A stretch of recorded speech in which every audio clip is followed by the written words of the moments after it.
عجیب دل خراش ثانیہ ہے.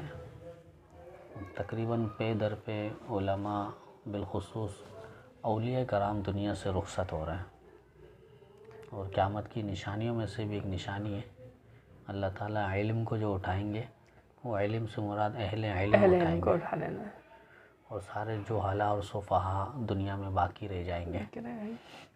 تو پے در پہ علماء ولیوں کا اٹھنا یہ قیامت کی نشانیوں میں سے. اور کسی بہترین کہنے والے نے کہا نا، موت العالم موت العالم، عالم کی موت عالم کی موت. حضرت پیر سید مختار الدین شاہ صاحب رحمۃ اللہ علیہ، ان کو اللہ تعالیٰ نے دونوں علوم سے نوازا تھا. بے شک. اچھا، یہ جو ہے نا، سنا ہے کہ حضرت جو ہے کئی سال تک، جو حضرت مولانا زکریا کاندھلوی رحمۃ اللہ علیہ جو فضائل اعمال کے مصنف ہیں، ان کے خلیفہ مجاز تھے. تو کئی سال تک خلافت کے بعد یہ اپنے آپ کو چھپا کے رکھے. غالباً 16 سال آتا ہے. 16 سال کہ 16 سال تک اپنے آپ کو چھپا کے رکھو. تو آخر میں میں جن سے بیعت تھا مولانا عبدالغفار صاحب، ان کے شیخ صوفی اقبال صاحب، انہوں نے پھر یہ عزیز الرحمان صاحب تھے، پیر عزیز الرحمان ہزاروی صاحب، ان کے ذریعے کہا تھا کہ جائیں ان کو تھوڑا سا لوگوں میں جا کے ان کو ظاہر کریں کہ یہ حضرت کے خلیفہ ہیں. پھر انہوں نے یہاں آ کے تھوڑی ان پہ ان کی ناراضگی کو بھی برداشت کیا اور لوگوں کے سامنے یہ ظاہر کیا کہ یہ شیخ کے خلیفہ ہیں، اور 16 سال ہو گئے ان کو خلافت ملی ہوئی.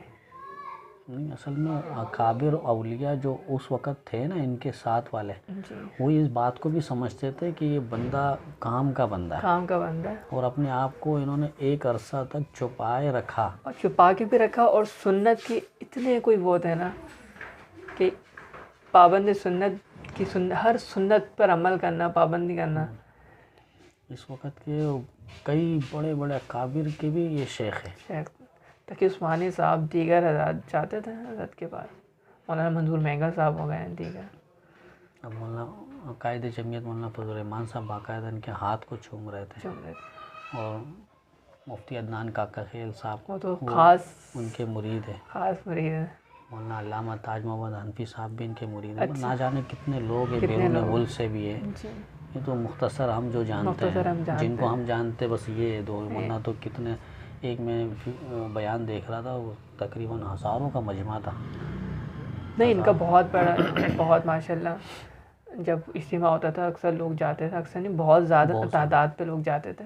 اچھا، کون سی جگہ پہ انہوں نے جگہ اور کربوغا شریف کا، کربوغا شریف، وہ آہنگو کوہاٹ پہ، اور بالکل غیر آباد زمین ہے، لیکن وہاں حضرت نے وہ کام کرنے والے ہوتے ہیں جن میں اخلاص ہوتا ہے. اللہ کہیں بھی ان کو جگہ آپ دیکھو نا، جہاں انہوں نے خانقاہ دارالایمان و تقویٰ بنایا ہے، وہاں آپ دیکھیں خانقاہ. عزیز الرحمان صاحب بھی اس متعلق کہتے ہیں کہ جب میں گیا نا تو مسجد کی جگہ بہت چھوٹی تھی، تو میں نے ان کو کہا تھا کہ اب یہ ساری جگہ لے لیں، یہ بعد میں کام آئے گا.